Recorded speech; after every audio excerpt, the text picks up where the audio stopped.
Hey guys, Walt D 1911 here with part 3 of the series Why Reload. Today we're going to take a look at how to clean our cases and how to deprime, resize, and add our new primers to our cases. Alright, so let's get right into it. Hey, take a look at this. What do you think of that? Now, I picked up all that brass at my range last week when I went. It's assorted. It's 45, 9mm, and 40. And it's probably a couple 22 shells thrown in there also. But just goes to show you, with a little bit of a time and a broom, you could collect a nice amount of brass at the range. So I'll pick a rainy day. I'll sort it. I'll clean it. I'll inspect it, and then I'm ready to rock and roll if I want to get started on some reloading. Alright, so today, like I said, we're going to start on getting our cases prepared. And the first thing we're going to do is once we pick up our brass at the range, we're going to use our tumbler. This happens to be a Lyman Turbo 600. I could fit about 200 cases of 45 in here, and that'll give it a good cleaning. I could put about 350 or 400 on 9mm and run this for about an hour, and the end result is some nice clean brass. Alright, removes all the grease, removes all the burnt powder residue, and it's just it's nice. So this is a must-have for any serious reloading. All right, you don't want all that dirt and grime going into your dies, and you wind up taking those apart and trying to clean them, and that's a chore that you don't want to tackle. So go out, pick yourself up one of these. There's different sizes. This one's actually a pretty small one, but it works for me. So once everything is clean, then what I do is I take my cases and I inspect them.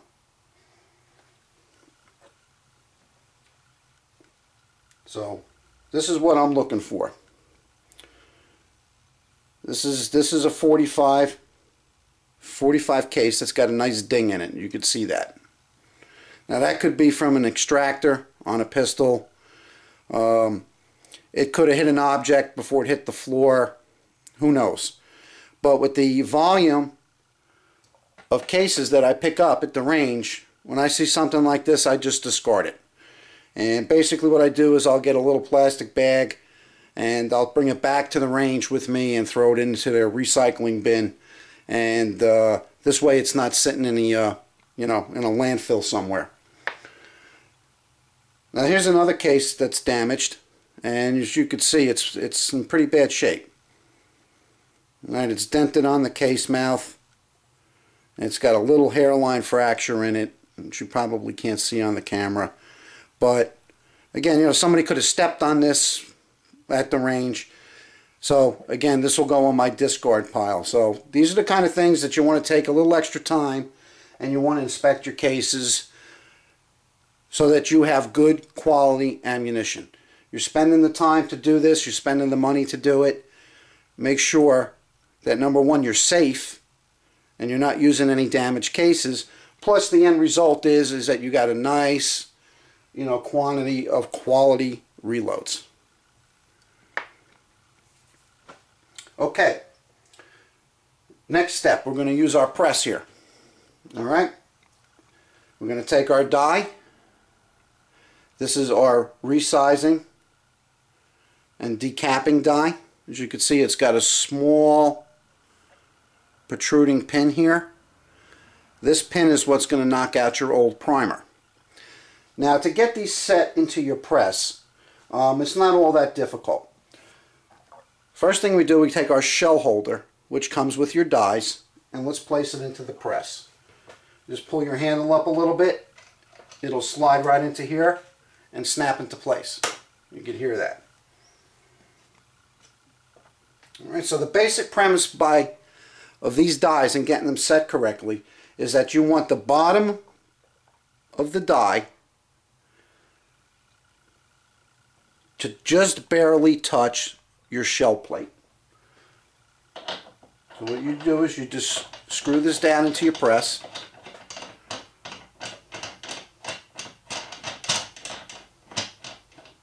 Okay. You have an O-ring here that has a set screw. Just loosen that up first so that you can move the die freely. Bring your handle down, which will bring your cylinder up, and then just take a look, and you just want that bottom of the die just to barely touch the shell casing. Once you get it like that, tighten your set screw. I use a pair of pliers after the set screw is set, and I put them onto the ring, and I just give it a little bit of a push just to make it snug. You don't want to crank on it, just you want to make it snug so the die doesn't back out. Okay, when we bring it down, we're ready to go. These usually come preset from the factory. This is your decapping pin. You can bring that up and down. That should be anywhere between like 1/4 of an inch and 1/8 of an inch protruding underneath. So that's about where I'm at now. That came from the factory like that, and I haven't touched it in years. Alright, so now our next step is to take our clean cases after we inspected them. Alright, we'll start with 5.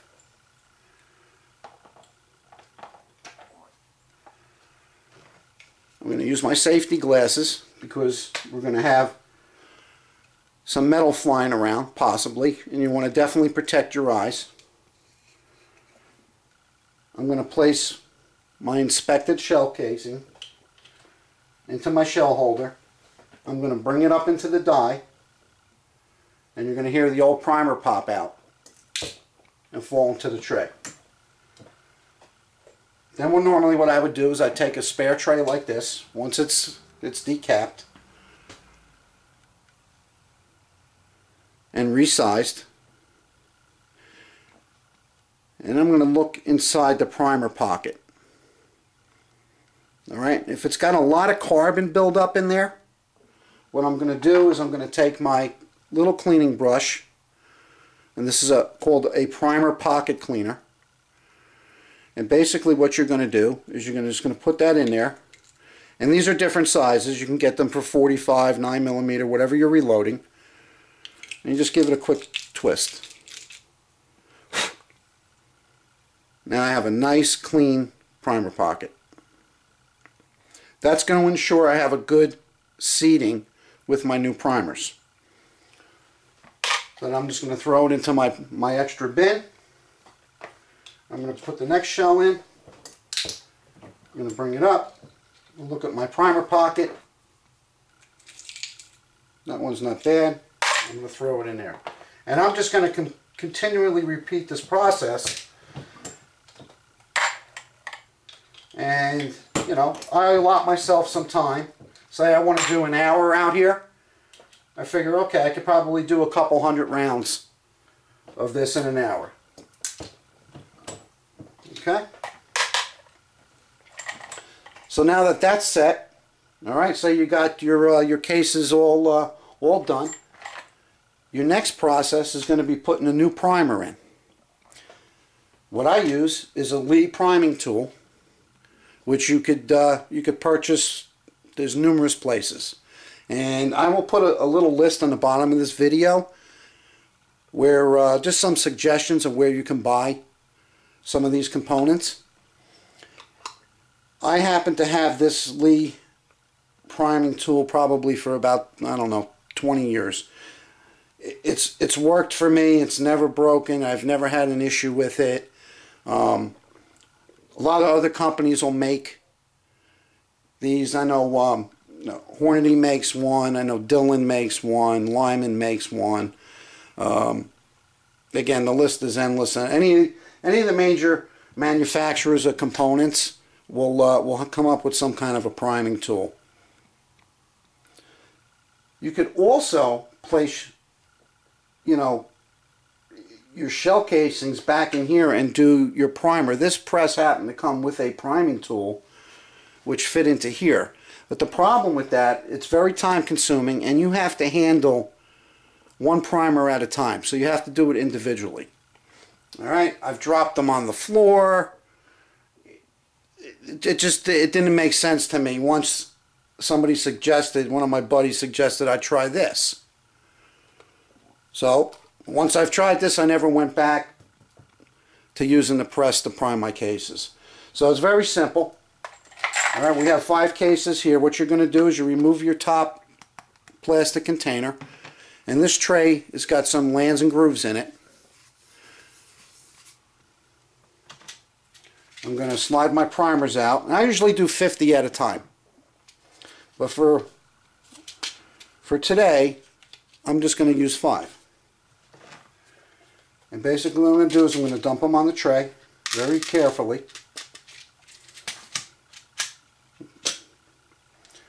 And what happens is if you shake this a little bit, you just kind of move it back and forth. Alright, it's going to turn all your primers over into the right spot. So you want all the internal components of the primers facing up. So once I have that, I take my top, I place it back on, I snap it into place, and then I twist lock it. Now inside there's also a shell holder, and you can purchase whatever caliber that you're reloading, and that slides right into there, and that's what's going to hold your case. So now I'm going to hold this on about a 45-degree angle, and I'm going to have my primer slide into that hole in the shell holder. Alright, and I'm going to keep that angle the whole time, so this way I ensure that my primers are feeding into the area I need them.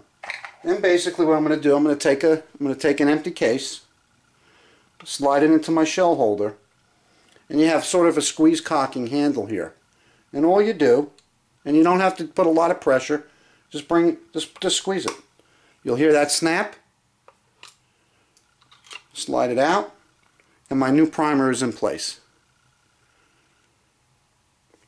Now with a little bit of practice and a little concentration, you can knock out a whole bunch of these, especially if you got 50. This will hold 100 primers. I usually just do 50. Just slide that on, squeeze it, just give it a quick visual. Looks good to me. That's it. And then to keep myself organized, I'll have another plastic bin, which will be for my prime cases. So basically I'll just squeeze it, take it out, throw it in. Once I get my allotted cases loaded up, then I'll either start on the next process, or I might have to, it might be late, I might have something to do, and I'll let these sit. I'll take them, I'll lock them up in my cabinet above my bench so nobody can mess with them, and then I know, okay, I got 200 or 300 prime cases ready to go. That's the advantage of doing the single stage reloading. Alright, you can get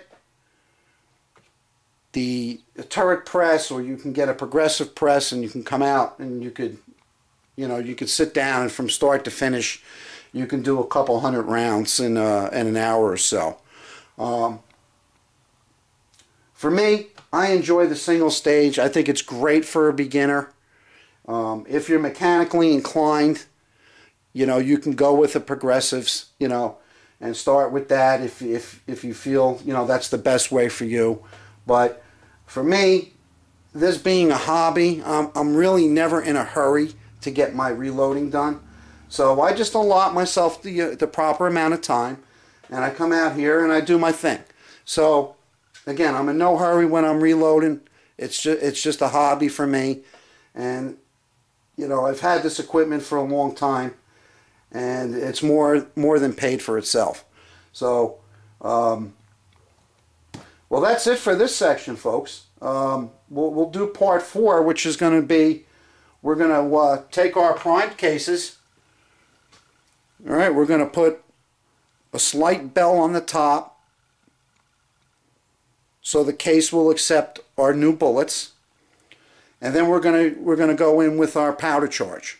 And I'll show you how to adjust your powder measure. And there's a lot of different ways of getting your powder into your cases. So part 4 we'll go over that. Part 5 we'll set our bullets, and we'll do the final process to finish up. So if there's any questions or comments, please feel free, let me know. And I'll put a little list on the bottom of the video for you guys of where you could purchase your dies, your cases, your reloading press, or you know, your tumbler, wherever else, you know, whatever you need to get started. So hey, I hope you enjoyed the video. I hope it was informative, and I'll talk to you soon. Thanks for watching.